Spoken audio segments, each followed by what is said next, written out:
இதுதான் திராவிட மாடல் அரசு. எப்படின்னு கேட்டீங்கன்னா, முதலமைச்சருக்கு நாட்டில் என்ன நடக்குதுன்னே தெரியல. அதிகாரிகள் அதை மறைக்கிறார்கள். முதலமைச்சர் கூட செய்யணும்னு என்ன இருந்தால் அதிகாரிகள் அதை மறைச்சு நாட்டில் என்ன நடைபெறுகிறது என்பதை முதலமைச்சருடைய கவனத்துக்கு எடுத்து சொல்றது. அது மட்டும் இதெல்லாம் சுத்தப்படுத்தி விட்டு போயிருந்தா ரொம்ப நல்லா இருந்திருக்கும். முதலமைச்சர் டெல்லியில் போய் பிரைம் மினிஸ்டர் கேட்குறாங்க, தாமிரபரணி யார் சுத்தம் பண்ணணும், வைகை யார் சுத்தம் பண்ணணும் அப்படின்னு. இவங்களே இதெல்லாம் சுத்தப்படுத்திருந்தா அந்த சாக்கடையெல்லாம் சுத்தப்படுத்தினா மக்களுக்கு அது மிக நன்மையானதாக இருந்திருக்கும். இதுதான் திராவிட மாடலுடைய அரசு. அதே போல கமலஹாசன் மக்கள் நீதி மையம் டிவி போட்டு உடச்சோடு டிவிக்குள்ளே போயிட்டாங்க. இல்லை, அதை பற்றி நான் ஒன்றும் அவருடைய சொந்த விஷயங்கள் அதுக்குள்ள நம்ம போய் கருத்து சொல்றோம்.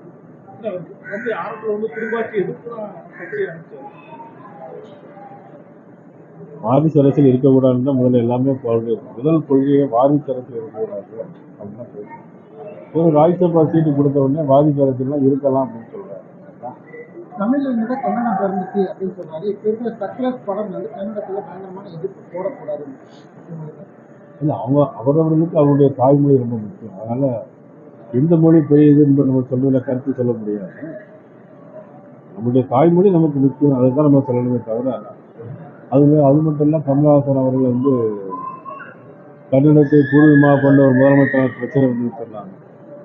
ஆனால் அந்த முதலமைச்சர் ஒரு படப்பிடிப்புக்காக போகும்போது எல்லாரும் அங்கிருந்து சொன்னாங்க, தமிழ் கன்னடம் வாழ்க அப்படின்னு சொல்லுங்க அப்படின்னு சொன்னாங்க. அதுக்கு அம்மா என்ன சொன்னாங்கன்னா, தமிழ் வாழ்க அப்படின்னு சொல்லி தைரியமாக சொல்லிட்டு வந்தாங்க. ஆனால் அது குறை சொல்லியிருந்த கமலஹாசன் அவருடைய நிலையிலிருந்து மாறி ராஜ்யசபா சீட்டுக்காக இன்னைக்கு அந்த மத்திய அரசு திட்டம் எதுவாக இருந்தாலுமே மாநில அரசு எதுவுமே செய்யறதில்லை. வீடு கொடுக்கிற திட்டமாக இருந்தாலும் சரி, எந்த திட்டமாக இருந்தாலும் சரி, மாநில அரசு அது மத்திய அரசு திட்டம் முழுவதும் மறைத்து விட்டு மக்களுக்கு எந்த காரியங்களும் செய்யாத ஒரு அரசாக தான் இன்னைக்கு முதலமைச்சருடைய அரசு.